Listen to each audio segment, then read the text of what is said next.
My name is Joe Peroni, and this is the Rise Above Project. And today I want to talk about how to train the brain for success.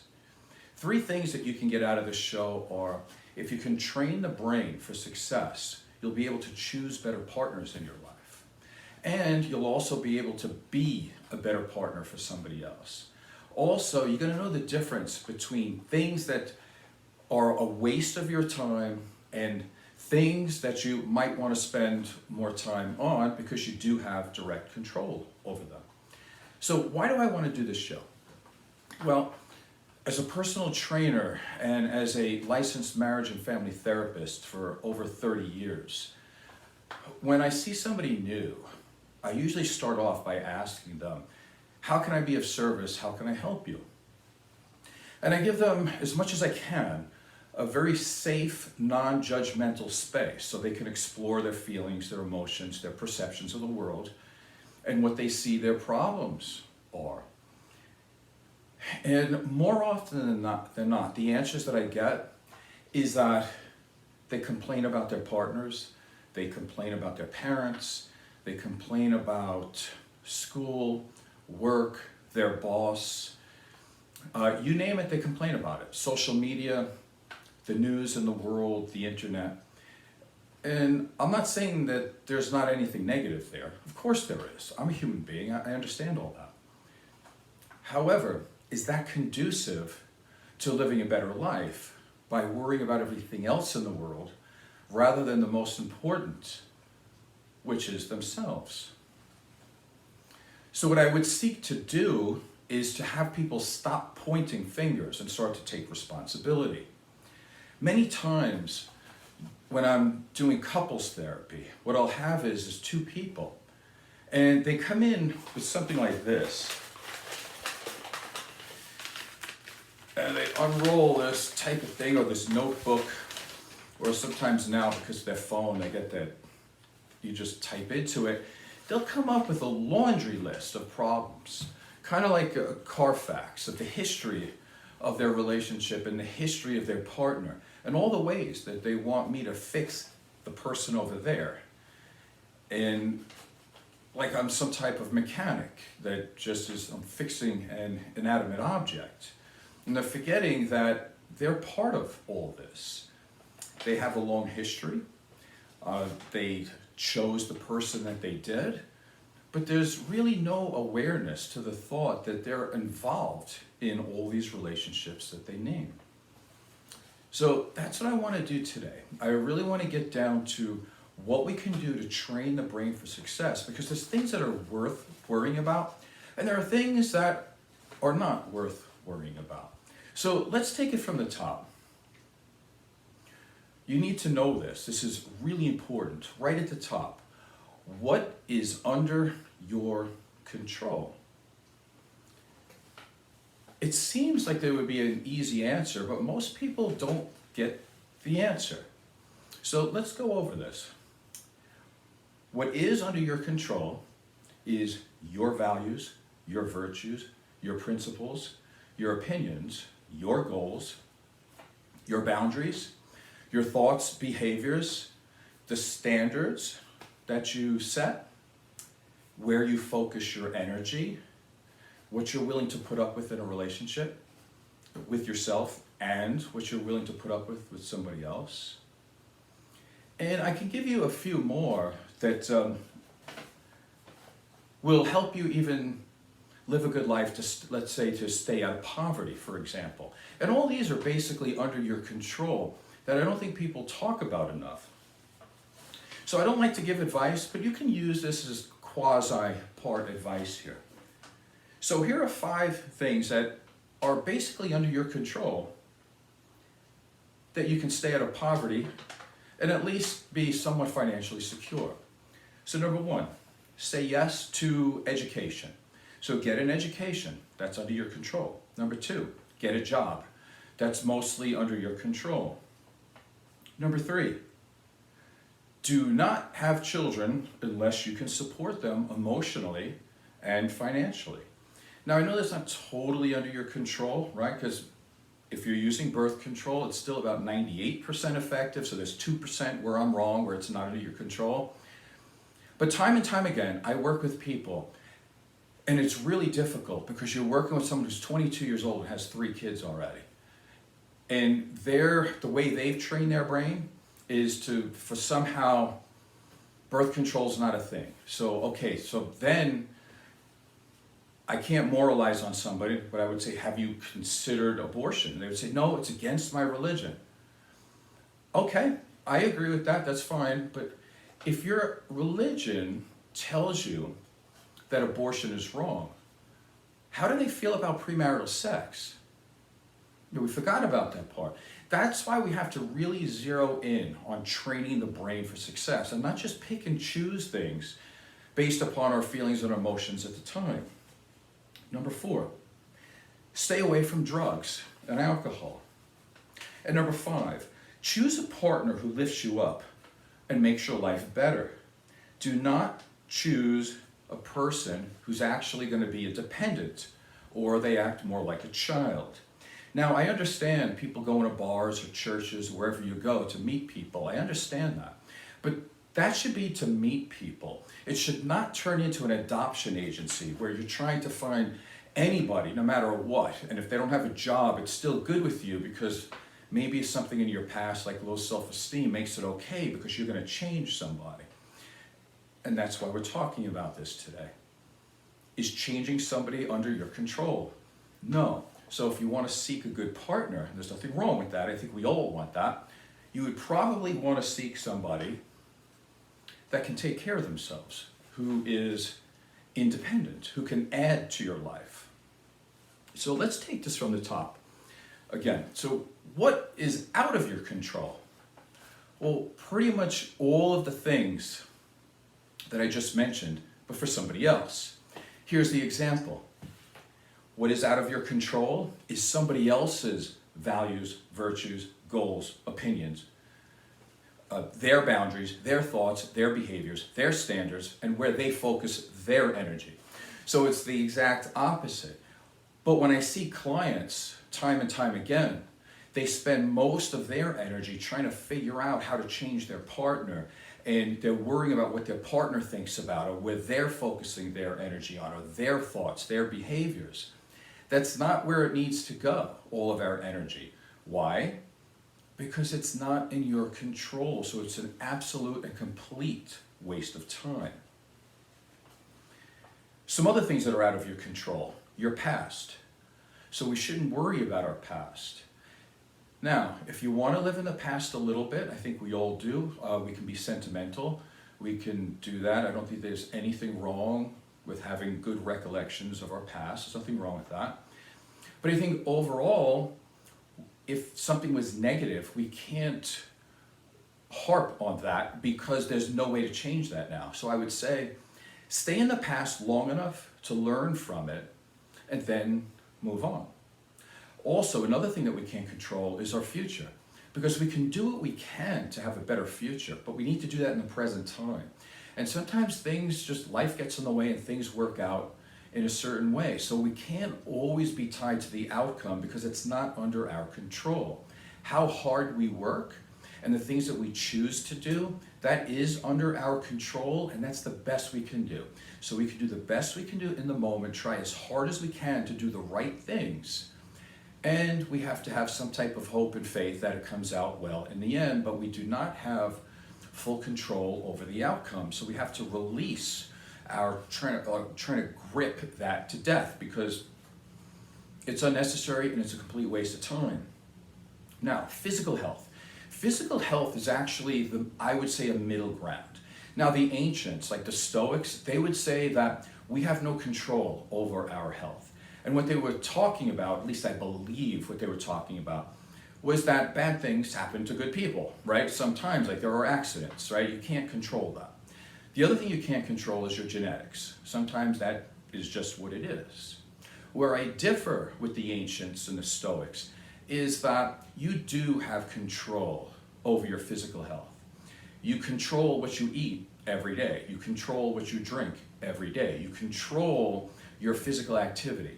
I don't care if you want to work out with weights. I enjoy doing that, but if that's not your thing, then do whatever. Do yoga, go for a walk, go for a hike. take your dogs for a walk, whatever it might be. That is under your control. And not only does it create better neurochemicals in your brain, it increases your self-esteem, makes you feel good about yourself, and obviously it's good for your heart and lungs. So I'm in the middle there. So physical health is both. You can control much of it, but some of it you definitely cannot control. So now that we know this, let me give you about 10 things to look at here. So what is your responsibility as an individual, and what is not your responsibility?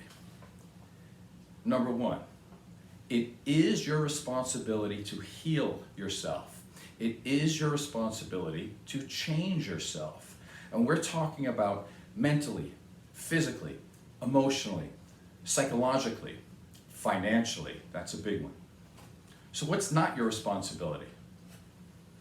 Everything on the other side. It's not your responsibility to change other people. It's not your responsibility to heal other people. Again, psychologically, financially, you go down the list. Now, when is it your responsibility to help heal or change somebody? Well, if you're a doctor and you're a therapist and you're being employed to do it, but if you're in a romantic relationship, that's not your job. And even then, as a doctor, as a therapist, you don't have a lot of control. As a therapist, therapists can do anything they want. They could work super hard. But it's still incumbent on the client to be able to do the work and to change. And if the client does not change, 99.9% of the time, it's because it's the client's fault. One example that I was thinking of about this too, as I was wanting to do the show, is that a bunch of years ago, my mother had a heart attack, and she ended up being in the hospital for about 6 to 8 weeks. I forgot the exact amount of weeks, but let's say it was about 6 to 8 weeks. During that time, after her quadruple bypass, which the doctors did an amazing job, and I'm totally glad that there are people on this planet who can do such things, it's amazing. My mother, obviously, because she was in the hospital, she stopped smoking for the first time in like 60 years. It was an amazing feat because she, of course, said that she could never stop smoking, but put in an environment where she couldn't get cigarettes, guess what? She stopped smoking. Doctors did an amazing job. My mother comes home. Within 24 hours of being home, my mom starts smoking cigarettes again. And I had been visiting her on a daily basis because of her heart attack and a quadruple bypass and all of her physical ailments. And she immediately goes back to smoking cigarettes.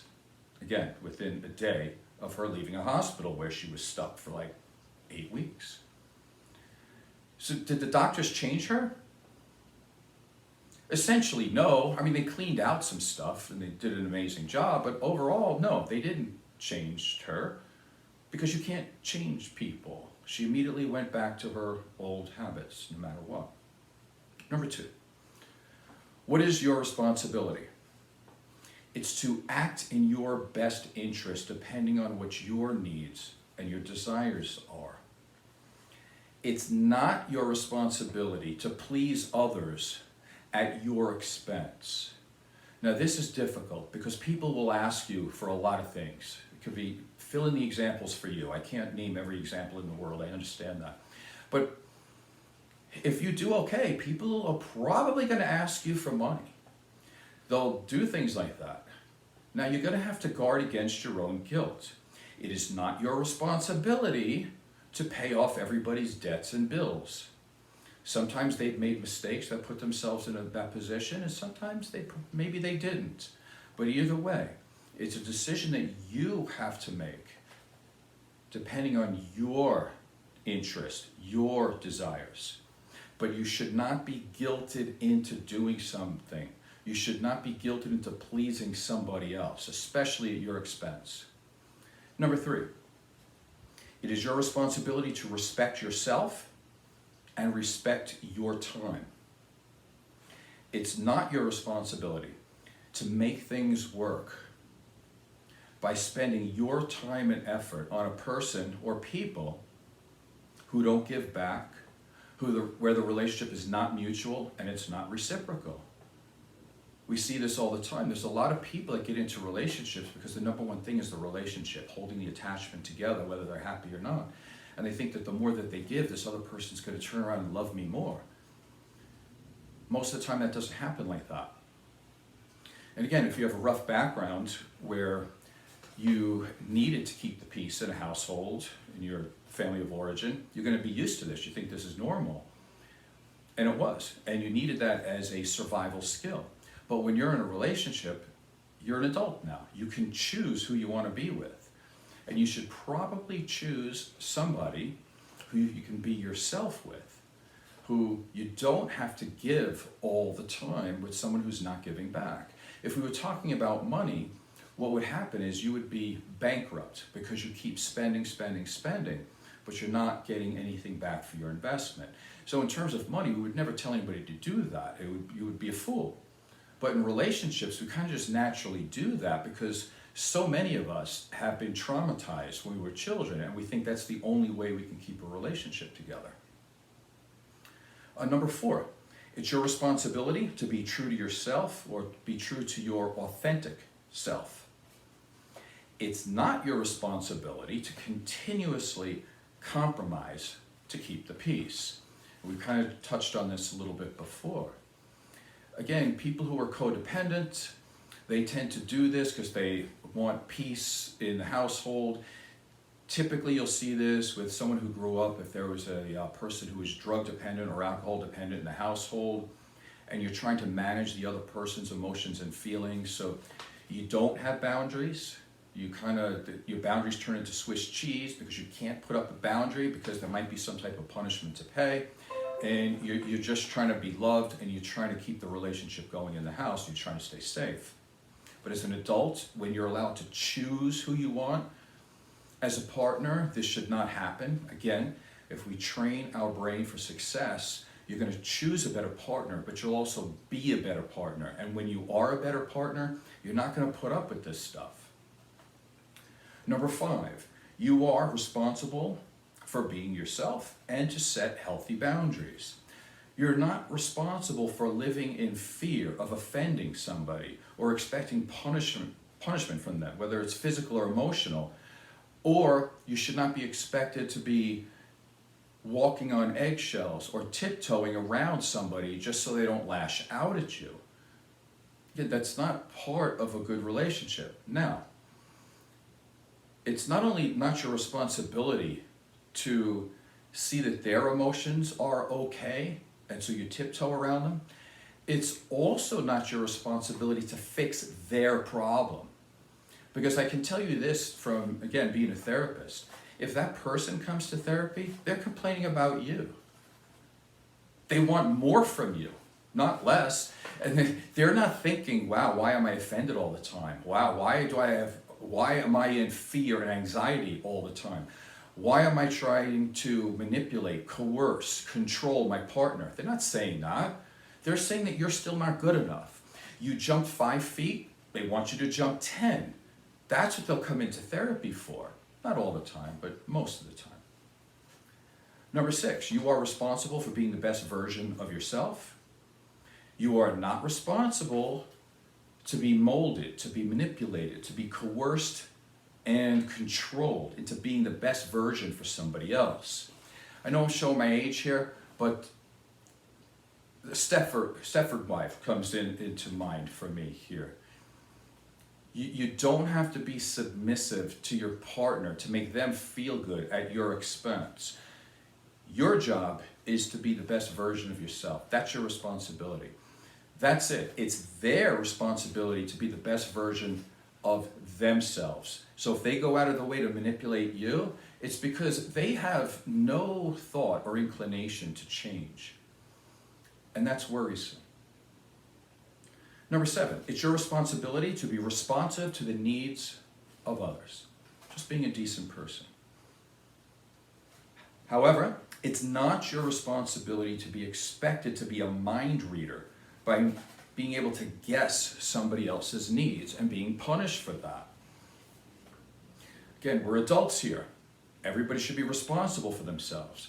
If you're a responsible adult, you should be able to say, I need, and fill in the blank, and tell your partner. Not sit there and go, oh, here's the judgment day. I'm going to see if this person knows exactly what I want, and if they don't, then I'm going to punish them. So again, it works on both sides.